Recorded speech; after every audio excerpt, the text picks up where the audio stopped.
The morning sun streamed through the windows of Corner Cafe, casting warm rectangles of light across the worn linoleum floor.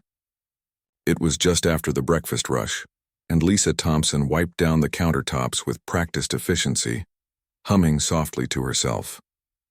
At 28, she had worked at the cafe for nearly 6 years, finding comfort in its predictable rhythms and the regular customers who felt more like family than patrons. The bell above the door jingled, and Lisa looked up to see an elderly man shuffle inside. She hadn't seen him before, which was unusual in their small neighborhood spot. His clothes were clean but visibly worn, a beige sweater with frayed cuffs and pants that hung loosely on his thin frame. Most noticeable was the careful way he moved, as if conserving energy with each step. "Good morning," Lisa called out with a genuine smile. "Sit anywhere you'd like." The man nodded and made his way to a corner table, the one beside the window that overlooked the small park across the street. Lisa grabbed a menu and a glass of water, approaching his table with the same warmth she showed everyone. "First time at Corner Cafe?" she asked, setting down the water. "Yes," the man replied, his voice surprisingly clear and strong despite his weathered appearance. "Just moved to the neighborhood." He had kind eyes, Lisa noticed, the sort that crinkled at the corners from years of smiling. "Well, welcome to the area. I'm Lisa. I've been working here so long I practically live here," she laughed. "Our breakfast specials ended at 11, but our lunch menu just started." The man glanced at the menu briefly before setting it aside. "Just a black coffee would be fine, thank you." Lisa nodded. "Coming right up." As she poured his coffee, she watched him from behind the counter. There was something dignified about him.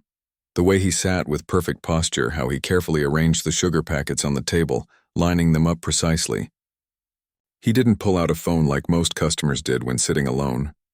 Instead, he simply gazed out the window, seemingly content to observe the world outside. When Lisa brought his coffee over, the man reached into his pocket and pulled out a small coin purse. He opened it carefully and began counting coins onto the table. Lisa felt a twinge in her chest as she realized he was counting every penny. "That'll be $2.75, she said softly. The man's fingers, slightly trembling, pushed the small pile toward her. "I think that's right," he said, but Lisa could see it wasn't. There was only $2.35 on the table. Without hesitating, Lisa smiled and scooped up the coins. "That's perfect," she said, slipping 40 cents from her own tip jar as she turned away. "Are you sure?" he asked, and something in his tone made Lisa wonder if he knew what she'd done. "Absolutely," she replied. "First-time customer discount. It's a thing we do here." It wasn't, of course, but the small white lie came easily. Lisa had been raised by a single mother who taught her that kindness wasn't something you gave when it was convenient. It was something you gave when it was needed. Throughout her shift, Lisa continued her usual routine, refilling drinks before customers had to ask, remembering how each regular liked their order prepared, offering a listening ear to Mrs. Chen, who was worried about her daughter's college applications. The elderly man watched it all from his corner table, nursing his coffee much longer than most would. When a young mother came in with a fussy toddler, trying to juggle a diaper bag while keeping her child from a full meltdown, Lisa quickly stepped in. "Here, let me help you," she offered, pulling out a high chair and producing a small container of crayons and a paper placemat from behind the counter. "These always work magic," she whispered conspiratorially to the grateful mother. The toddler immediately became fascinated with the colors, and the mother sighed with relief. "Thank you so much. It's been one of those mornings. We all have those," Lisa replied with a wink. "Take your time with the menu. No rush at all." Later, when a pair of tourists came in looking hopelessly lost, Lisa spent several minutes drawing them a map on a napkin, marking the quickest route to the art museum they were trying to find. "This shortcut will save you about 15 minutes of walking," she explained. "And this coffee shop here, not ours, makes the best iced lattes if you need a pick-me-up on your way back." Through all of this, the elderly man remained in his corner, occasionally sipping his coffee, his eyes following Lisa as she moved through the cafe. There was something unusual about his gaze, not creepy or invasive, but observant, as if he was solving a complex puzzle. When the lunch crowd began to thin, Lisa noticed the man was preparing to leave. He stood slowly, carefully pushing in his chair and placed his empty cup on the table. As he walked toward the door, he paused at the counter where Lisa was totaling a check. "Thank you for the coffee," he said simply. Lisa looked up with a bright smile. Anytime. Hope to see you again soon, Mr. Winters, he supplied. Henry Winters. Mr. Winters, Lisa repeated. Have a wonderful afternoon. He nodded, something unreadable crossing his features. You know, he said after a moment. It's rare these days. What is?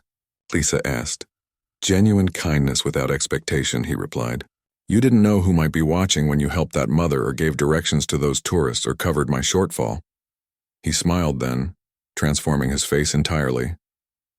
People like you make the world better in ways they never realize. Before Lisa could respond, he turned and walked out, the bell jingling softly behind him. Lisa stood for a moment, touched by his words but also slightly puzzled. There had been something in his manner, a hint that there was more to Henry Winters than met the eye. She shrugged it off and returned to work, unaware that this brief encounter would be just the beginning. The next day, precisely at 10:30 a.m., the bell jingled again and Henry Winters returned, making his way to the exact same corner table. Lisa greeted him with genuine pleasure, surprised to find she'd been hoping he would return. Good morning, Mr. Winters. Same as yesterday?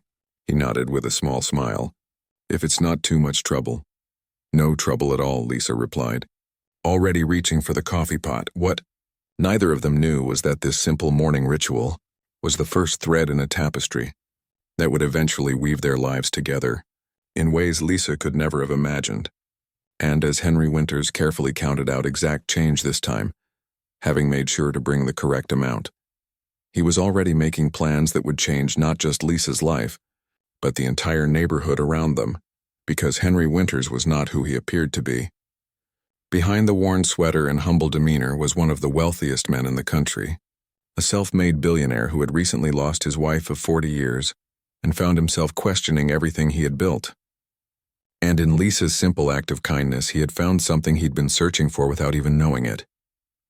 Over the next 3 weeks, Henry Winters became a fixture at Corner Cafe. Each morning he would arrive at precisely 10:30, occupy the same window table, and order a black coffee. Lisa began to look forward to his visits, setting aside his favorite mug, a slightly chipped blue ceramic one with a painting of the local lighthouse. Good morning. Mr. Winters? Lisa called out one Tuesday as the bell announced his arrival. The usual? Henry nodded, a small smile warming his weathered face. How did you know? Just a wild guess, she teased, already pouring his coffee. As the days passed, their brief exchanges gradually lengthened into conversations. Lisa learned that Henry lived nearby, though he remained vague about the exact location.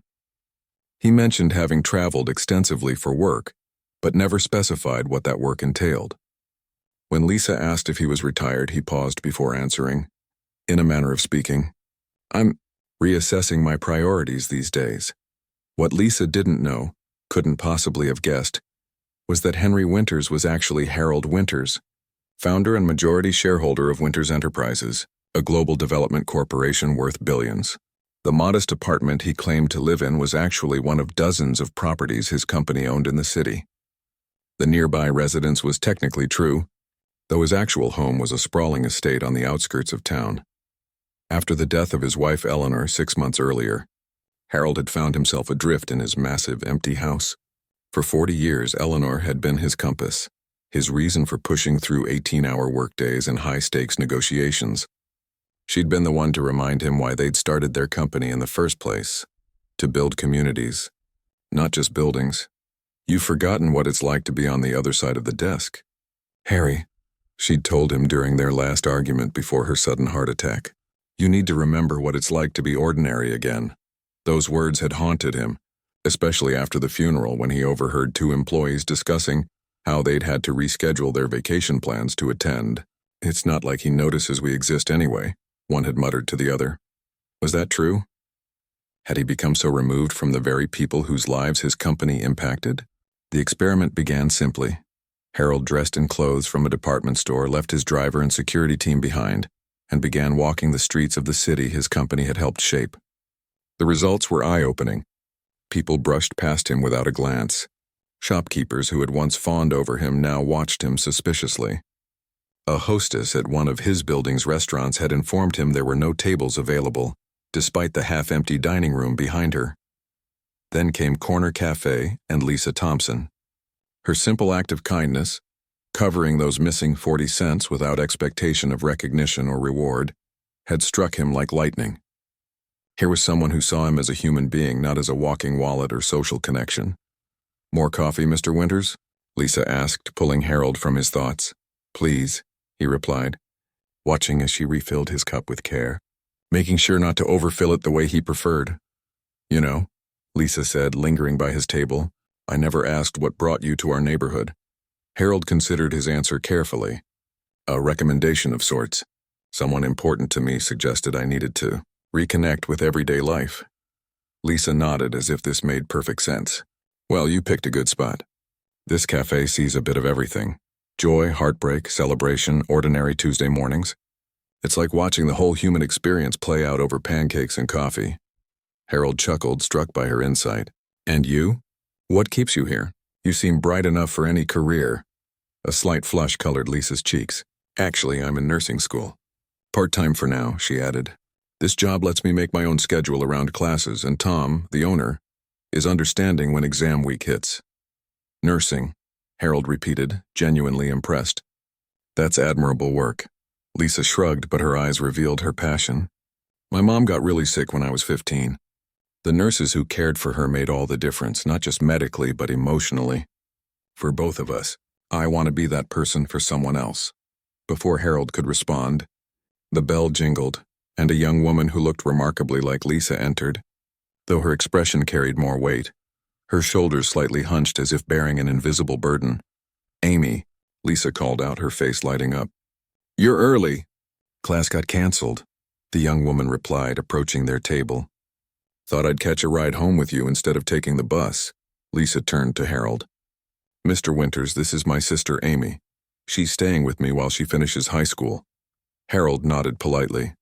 "A pleasure to meet you." Amy studied him with curious eyes. "You're the corner table guy Lisa mentioned." "Amy," Lisa hissed, embarrassed.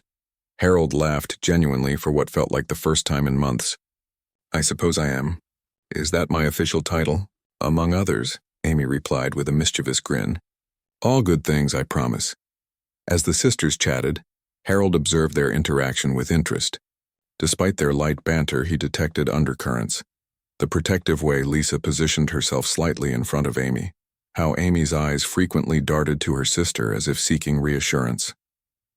There was a story there, one that spoke of shared struggles.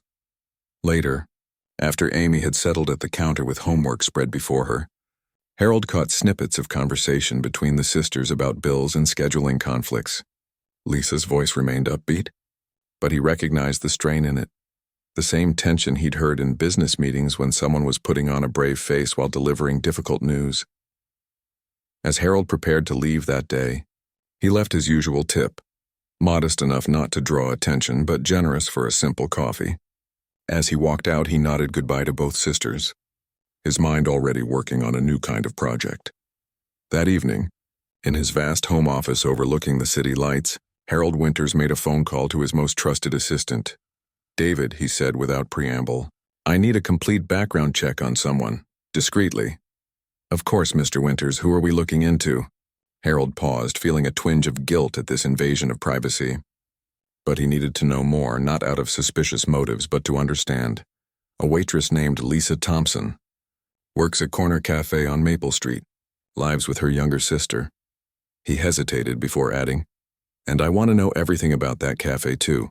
Ownership, financial status, the works." "Any particular reason, sir?" David asked, his tone carefully neutral. Harold gazed out at the city, his city in many ways, and thought about the small acts of kindness he'd witnessed over the past weeks. Lisa helping an elderly customer to her car during a rainstorm. Lisa listening patiently to a lonely widower who came in every Thursday. Lisa splitting her lunch with Amy when the girl forgot her wallet. "Let's just say I'm conducting research," Harold finally answered, "for a potential investment in human capital." After hanging up, Harold walked to the mantelpiece where Eleanor's photograph stood. Her wise eyes seemed to see right through him, as they always had. "You were right, Ellie," he murmured to the empty room. "I had forgotten what it means to be on the other side. But I think I'm starting to remember." What Harold Winters couldn't yet know was how this research project would grow into something far more significant than a billionaire's passing curiosity. The threads of lives were beginning to intertwine in ways that would transform not just Lisa's future, but an entire community, all because a kind waitress had once paid for an old man's coffee, never knowing he was a tycoon looking for something money couldn't buy. The cafe hummed with the familiar melody of clinking cups and quiet conversations as Lisa balanced 3 plates along her arm with practiced ease. It was a skill she'd perfected over 6 years, like her ability to remember exactly how each regular customer took their coffee or which tables wobbled slightly and needed a napkin folded under one leg.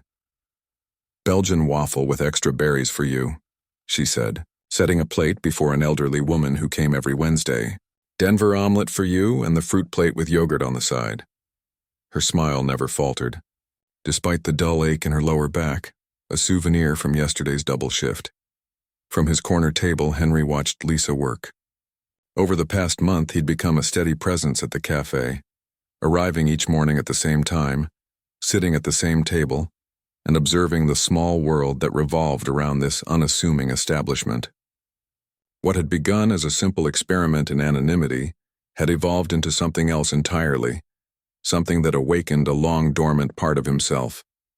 Today, Lisa looked tired. The shadows beneath her eyes told stories of late nights, though her energy never seemed to flag. Henry had learned, through casual conversation and careful observation, that she worked a second job 3 evenings a week at a pharmacy, fitting it neatly between her morning shifts at the cafe and her nursing classes. After the breakfast rush subsided, Lisa approached his table with the coffee pot. "Refill, Mr. Winters." "Please," he replied, noticing a small bandage on her finger. "What happened there?" Lisa glanced at her hand. "Oh, nothing exciting. Textbook casualty. Those nursing volumes are heavier than they look." She laughed, but Henry caught the slight wince she tried to hide. "Rough night of studying?" he asked, genuinely concerned. Lisa sighed, setting the coffee pot down and taking a rare moment to rest against the adjacent chair. "Anatomy exam tomorrow. I was up until 2, but there's still so much to memorize." She rubbed her temple briefly. "Worth it, though. Just 3 more semesters after this one." "That's quite the workload," Henry observed. 2 jobs and full-time school?" "Part-time schooling, actually. Can't afford full-time yet." She shrugged as if this were simply the way life worked. "But hey, slow and steady, right? Mom always said the race doesn't go to the swift but to the determined." "Wise woman," Henry murmured. She was, Lisa agreed, a shadow crossing her face. She would have been proud of Amy. Kid's going to graduate with honors next spring. Henry had learned, through bits and pieces of conversation, that Lisa had been raising her younger sister since their mother's death 5 years ago. What he hadn't shared was that his assistant's background check had filled in the details Lisa was too proud to mention. How she'd abandoned her own college plans to ensure Amy could finish high school. How she'd fought a lengthy legal battle for guardianship.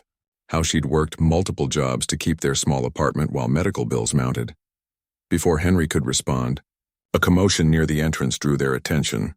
Tom, the cafe owner, was hanging a poster in the window, a fundraising announcement for the local homeless shelter.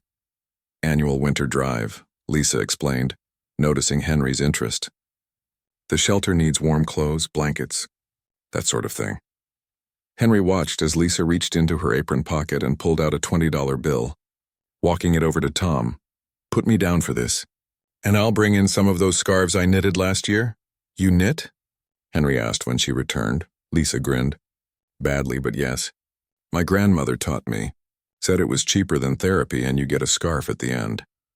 Throughout the day, Henry observed more moments that painted a fuller picture of Lisa Thompson. When a coworker mentioned her car wouldn't start, Lisa immediately offered to drive her home. When a regular customer forgot his wallet, Lisa quietly covered his meal, waving away his embarrassed promises to pay her back tomorrow. These weren't calculated acts for audience or advantage. They were reflexive, as natural to her as breathing. In his decades building his empire, Henry had encountered countless people skilled at performing generosity when it served them. Lisa's kindness was different, genuine and without expectation. Later that afternoon, as the cafe quieted during the lull between lunch and dinner, the staff gathered around a small table in the back. Curious, Henry watched as they presented a cake to a middle-aged waitress named Diane. "Happy birthday," they chorused, while Tom awkwardly led a slightly off-key rendition of the birthday song. Lisa pulled a small, wrapped package from beneath the counter and presented it to her coworker. "It's not much, but we all pitched in," she said.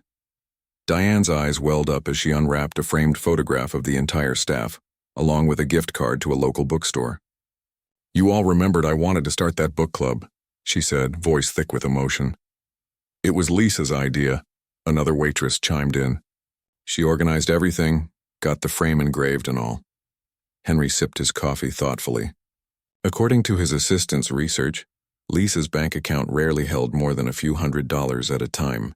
Yet here she was, orchestrating gifts for others, donating to shelters, covering meals for strangers.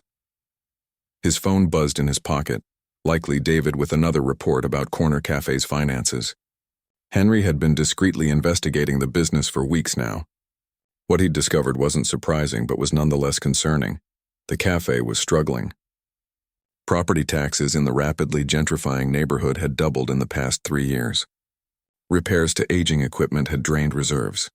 Tom was keeping the business afloat through personal loans, but the situation wasn't sustainable. Particularly troubling was the name of the development company that had recently purchased the building, Winters Holdings, a subsidiary of his own corporation. Henry hadn't been directly involved in the acquisition. He'd delegated neighborhood development projects years ago, but the irony wasn't lost on him. His own company was part of the machine that would eventually force places like Corner Cafe out of existence. The thought left a bitter taste that even the excellent coffee couldn't wash away. As Henry prepared to leave that afternoon, he noticed Lisa helping an elderly customer to a taxi, carefully ensuring the woman's shopping bags were secure before closing the door. When Lisa returned, she was intercepted by Tom, who led her to a quiet corner, his expression grave. Henry couldn't hear their conversation, but he could read body language, the slump of Lisa's shoulders, the way her hand flew to her mouth in shock, the slow nod of resignation. When she returned to clear his table, her smile seemed forced. "Everything all right?" Henry asked gently. Lisa hesitated, then sighed. "Not really. Tom just told us he's selling the cafe. The building's been bought by some big development company. They're planning to convert the whole block into luxury condos or something equally unaffordable." She attempted a laugh that didn't quite succeed. "Progress, right? When?"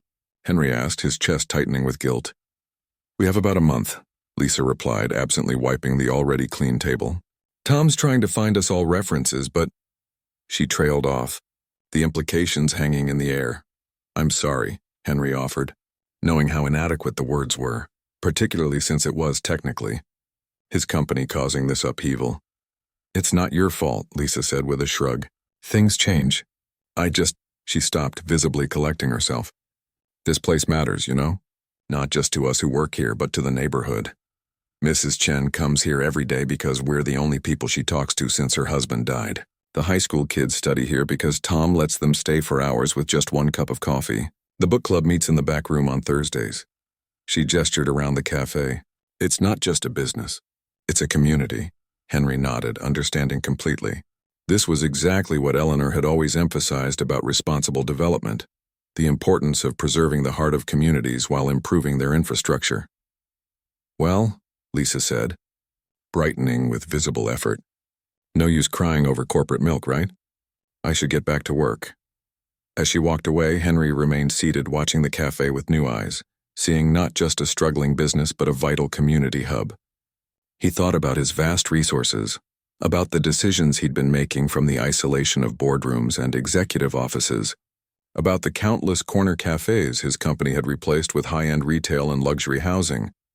Eleanor would have been disappointed in what the company had become in recent years, in what he had become. Detached, focused on profit margins rather than human impact. That evening, instead of returning to his estate, Henry instructed his driver to take him to the corporate headquarters of Winters Enterprises. The security guard at the front desk didn't recognize him in his simple clothes, but the executive elevator still responded to his fingerprint. In his rarely used office on the top floor, Henry Winters made 3 phone calls, one to his lawyer, one to his financial advisor, and one to the head of property development. The Maple Street acquisition, he said firmly to the latter. I want all plans suspended immediately. But sir, the executive protested, we've already begun the permit process. The designs are finalized.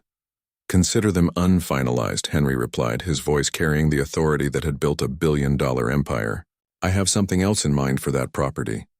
What that something else would be was still forming in his mind, but one thing was becoming increasingly clear. Lisa Thompson had unknowingly changed the course of not just a neighborhood, but of Winters Enterprises itself. Rain pelted against the windows of Corner Cafe, matching the somber mood inside. The usual morning chatter had been replaced by hushed conversations and worried glances. It had been 2 weeks since Tom had announced the impending closure, and reality was setting in. A handwritten sign by the register now informed customers that the cafe would close for good at the end of the month. Lisa wiped down tables with more force than necessary, as if she could scrub away the inevitable. She'd been applying for other jobs, 3 interviews so far, all for positions that would make her nursing school schedule nearly impossible to maintain. The pharmacy where she worked part-time couldn't offer her more hours. The thought of having to drop out when she was so close to finishing made her stomach knot with dread. You're going to wear a hole in that table, came a familiar voice. Lisa looked up to find Henry watching her with concerned eyes. He hadn't been in for several days, and she was surprised by how much his absence had affected the rhythm of her mornings. Mr. Winters, she said, summoning a smile, I was beginning to think you'd abandoned us already. Never, he replied, settling into his usual corner spot. I had some business to attend to. Lisa poured his coffee without being asked. Well, you'd better stock up on our coffee while you can. Only 11 more days before this place becomes a memory. Henry studied her face. How are you really doing with all this? The simple question, asked with such genuine concern, nearly cracked Lisa's carefully maintained composure. She sat down across from him, something she rarely did with customers, and sighed deeply. Honestly, I'm scared, she admitted.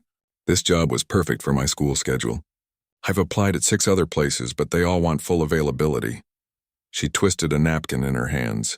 I might have to take a break from nursing school, which means pushing graduation back another year, maybe more. What about your sister's college plans? Henry asked. Lisa gave him a surprised look. I didn't realize I'd mentioned that. You did a while back, Henry said smoothly. You mentioned she had scholarship offers. Partial scholarships, Lisa clarified.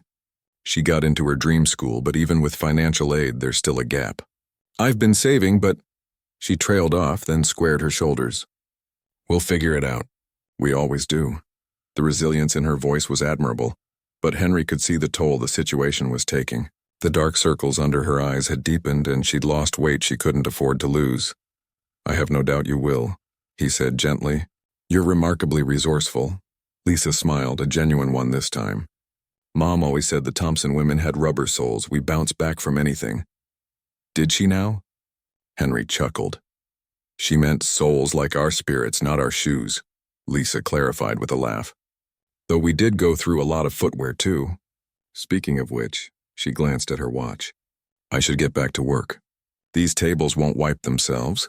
As Lisa returned to her duties, Henry sipped his coffee and observed the cafe with a critical eye. The place was worn around the edges, the vinyl booth seats patched with duct tape, the counter slightly warped from years of use, the ancient coffee machine hissing and sputtering with each brew. Yet there was an undeniable warmth here, a sense of belonging that no amount of sleek, modern design could create. He watched as regulars greeted each other by name, as Tom emerged from the kitchen to hug an elderly customer who'd been coming in for 20 years, as a group of teenagers pooled their money to share a plate of fries. This wasn't just commerce, it was connection. Throughout the day, Henry observed Lisa closely. Despite the weight on her shoulders, she maintained her generous spirit. When a homeless man came in seeking shelter from the rain, she served him a bowl of soup on the house and didn't rush him to leave. When she overheard a young couple counting change for their meal, she found a coupon that reduced their bill. By closing time, the rain had stopped, and a weak sun broke through the clouds.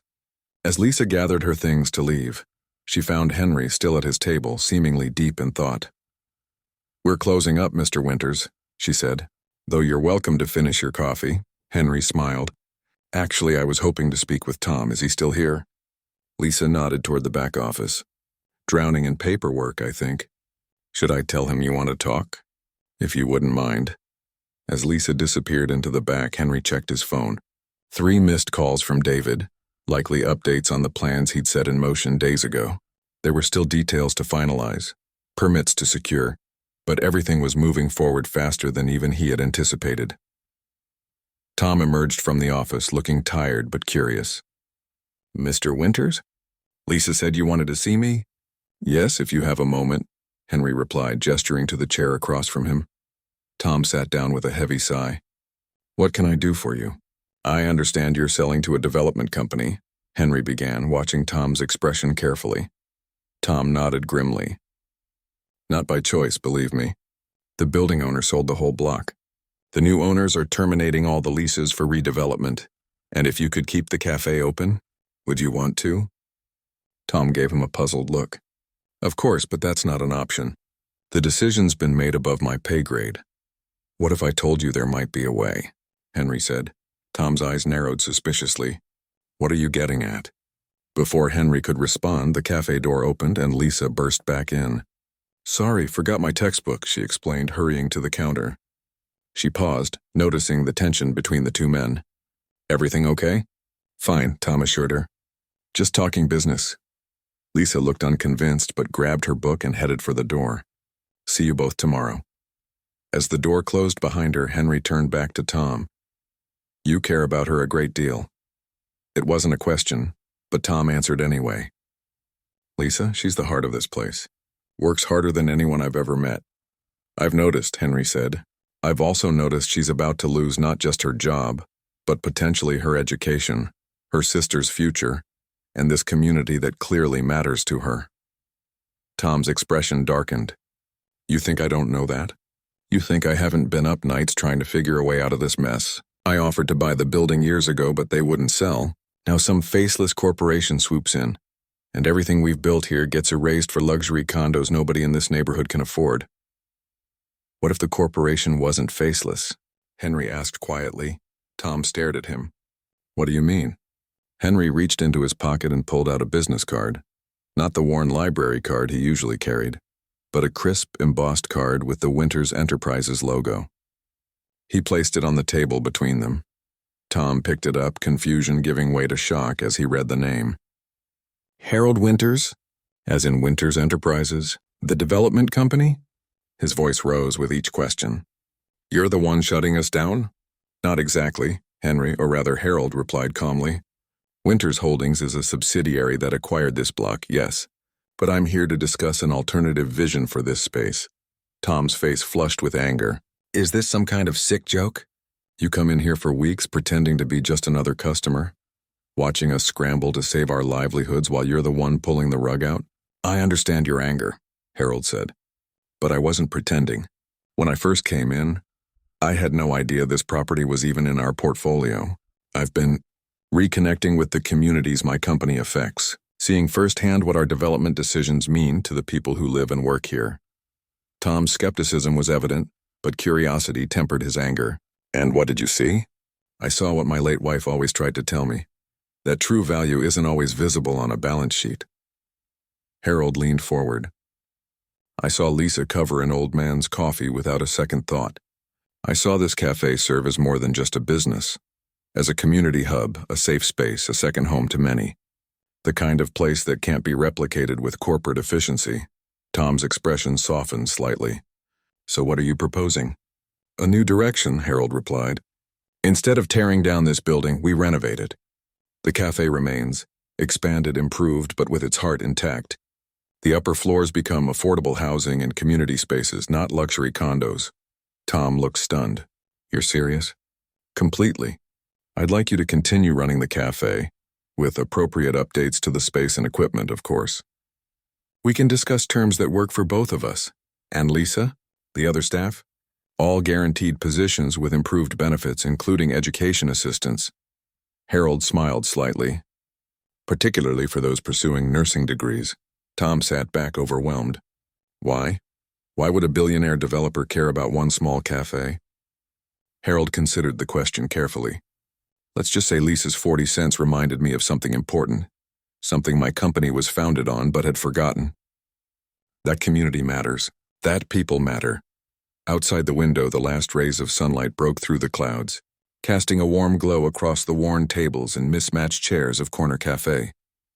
In that moment, Harold could almost feel Eleanor's approval, a gentle weight on his shoulder that had been absent for too long. What he didn't tell Tom was that this cafe was just the beginning. Plans were already underway for a complete restructuring of Winters Enterprises' community development approach, a return to the principles Eleanor had championed. This small neighborhood would be the pilot project, the template for a new way forward. So, Harold said, extending his hand across the table, "Do we have a deal?" Tom hesitated only briefly before grasping the offered hand. For Lisa and this community? Absolutely. Neither man could have predicted exactly how much would change from this simple handshake, or how a single act of kindness would ultimately transform not just a cafe, but an entire corporate philosophy and countless lives along with it. The morning of what should have been Corner Cafe's final day dawned bright and clear.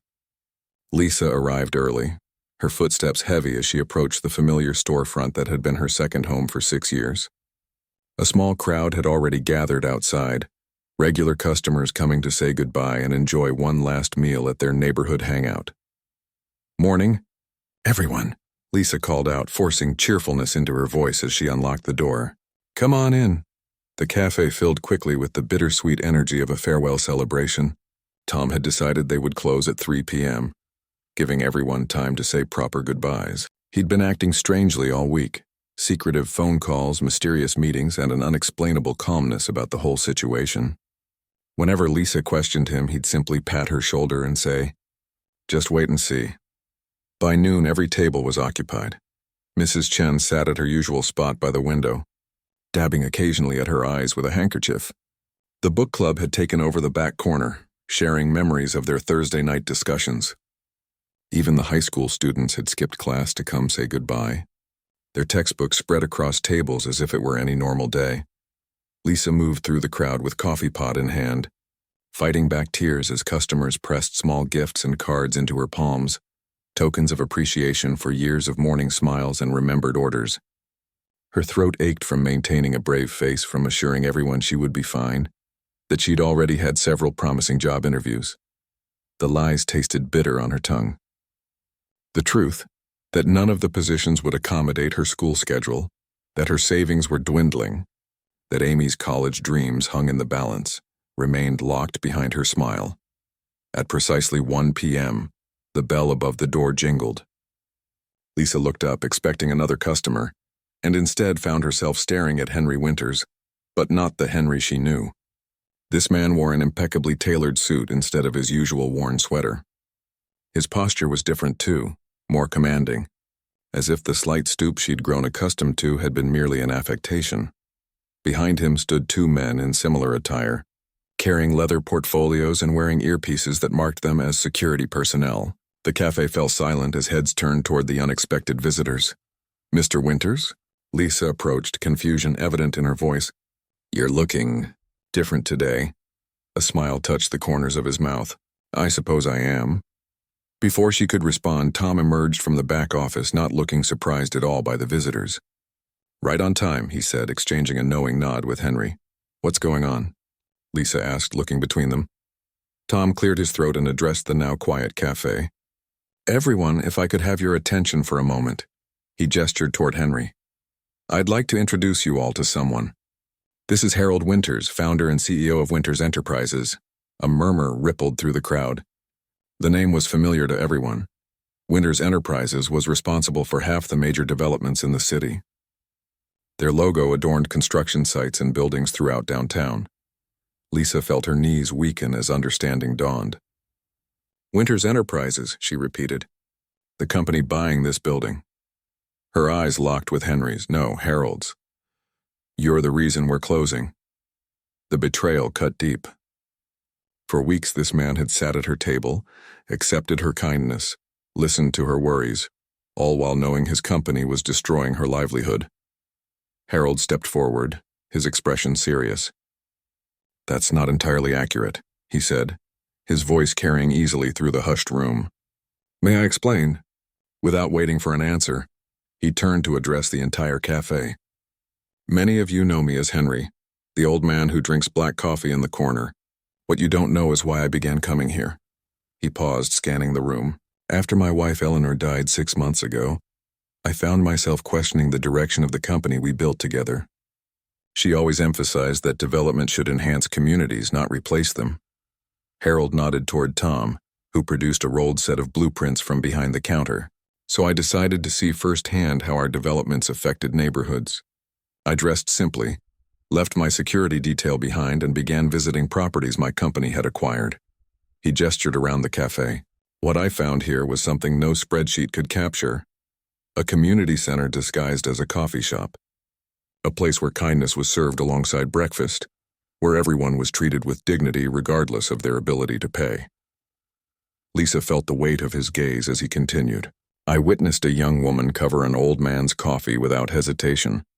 I watched her donate to charity when her own finances were stretched thin, offer rides to coworkers despite her exhausting schedule, and treat every person who walked through that door as if they mattered." Warmth crept into Lisa's cheeks as she realized he was talking about her. Around the cafe, heads nodded in agreement, and several customers reached out to squeeze her hand or pat her shoulder. Harold smiled, a genuine expression that transformed his face. "That small act of kindness, 40 cents covered without a second thought, made me reconsider everything. It reminded me why Eleanor and I started this company in the first place, to build communities, not just buildings." Tom stepped forward, unrolling the blueprints on a nearby table. "Which brings us to today's announcement." Harold nodded.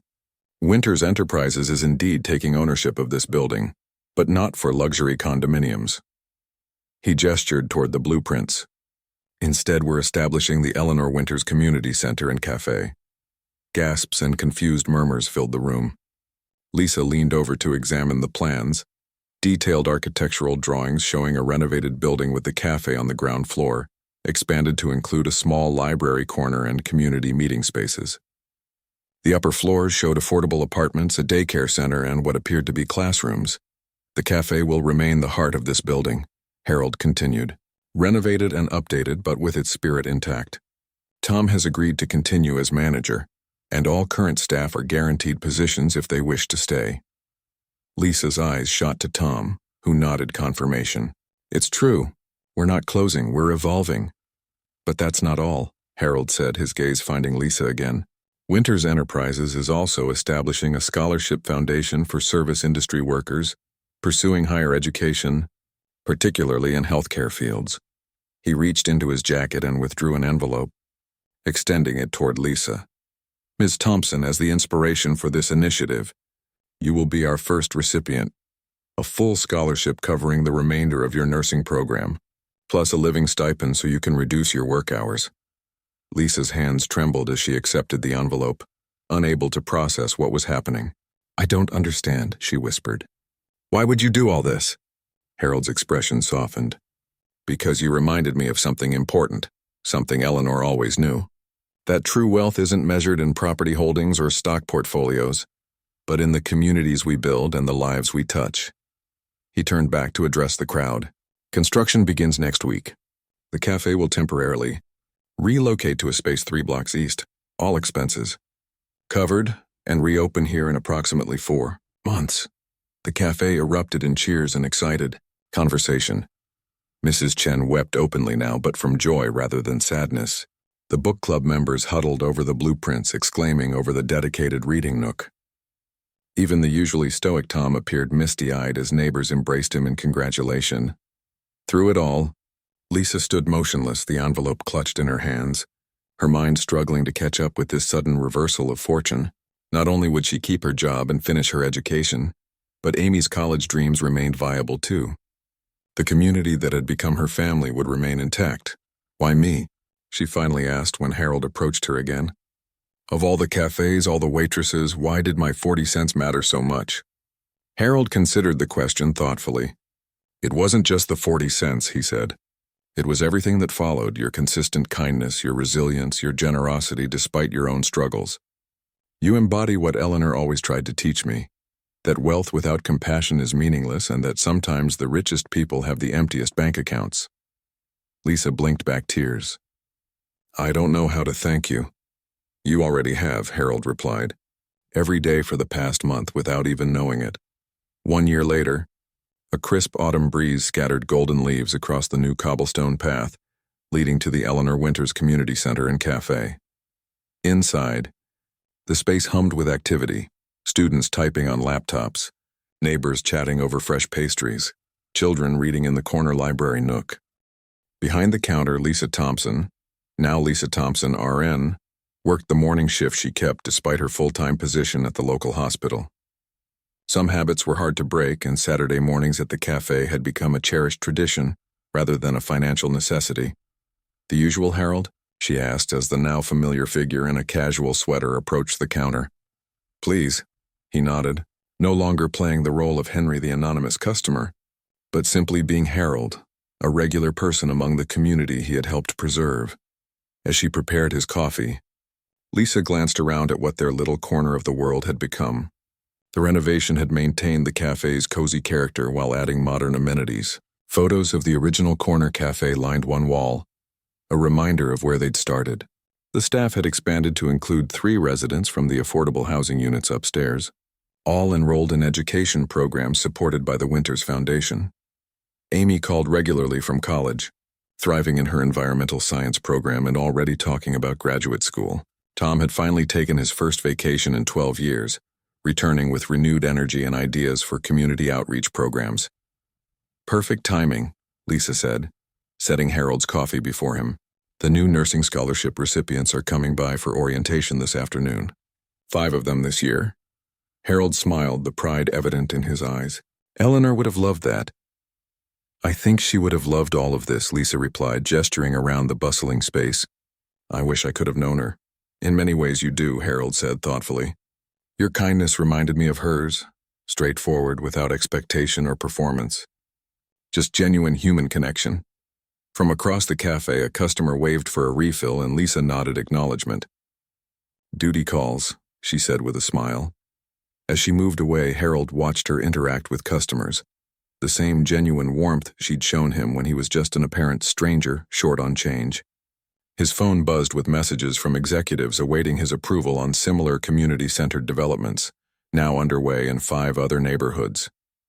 The Eleanor Winters Community Development Model, as it had come to be known within the company, was transforming Winters Enterprises from the inside out. Profits remained strong, but purpose had returned to the equation, the purpose that had launched the company 4 decades earlier. Harold sipped his coffee and settled into his usual corner seat, watching the vibrant community unfold around him, all because a kind waitress had paid for an old man's coffee, never knowing he was a tycoon looking for something money couldn't buy.